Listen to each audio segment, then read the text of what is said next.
bacteria is like, it's like little, almost like little diseases or like mold that builds up that's over time that can get you like sick, and it's gross. Oh, something that makes you sick. Microscopic organism that can be harmful or helpful depending on what it is. Thing that's really small and can make people sick. It's things that attach to objects that can make you sick. It's like something that is like on all surfaces and it's kind of gross. Bacteria are single-celled living organisms, and they have no nucleus. They're everywhere around you, so they're in the soil, water, your gut, your skin. Some are helpful, but also some are bad, which are pathogens and can cause disease. What is a virus? A virus is something that can't be cured by antibiotics. This is like what's in the body that like makes you get like a cold, the flu, and like stuff like that. It like causes an illness. Virus is like a type of disease that can spread from one person to another.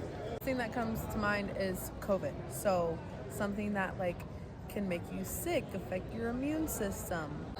Doesn't a virus like infiltrate a system and like they infect cells to get their own nutrients? It's even smaller and you need you need antibiotics to kill it.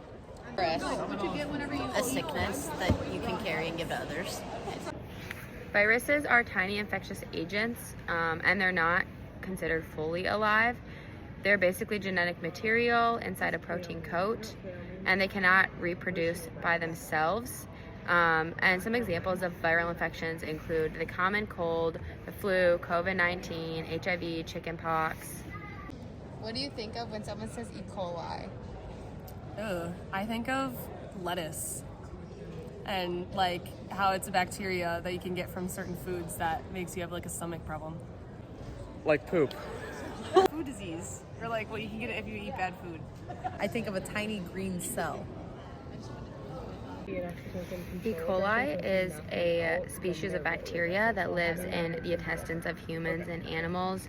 Most strains are harmless or can even be helpful for you, but some strains can cause serious illness, which can cause bloody diarrhea, stomach cramps, and sometimes kidney damage from contaminated food or water.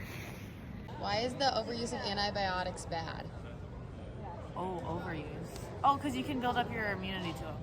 Lead to, I guess, overuse and death. If you take them too much and your body gets resistant to it, and then if you don't take them and they go like down the drains and stuff, then the like earth gets resistant to it. It's just bad. Ben.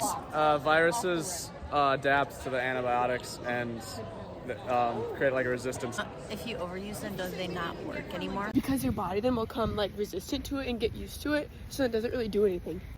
The overuse of antibiotics is bad because it can lead to antibiotic resistance, and this is when antibiotics are used too much or incorrectly, or when you don't finish your dose of antibiotics.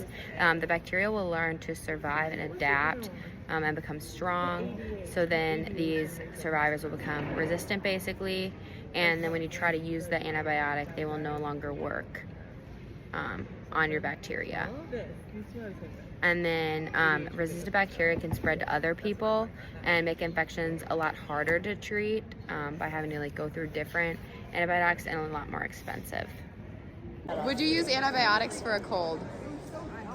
No. For like a common cold? Yeah. No. Why? It seems a little much. No. I have a sinus infection though right now and I'm taking them. I hope that's not bad, but no, I wouldn't for a cold. No, Why? because I feel like I could power through a cold and I don't need to use antibiotics for it. No, I usually don't use anything. Yeah. Why? To help with the cold. Would you take antibiotics if you had a cold? No, you would not, because a cold is a virus and antibiotics cannot treat a virus. Antibiotics only work against bacteria.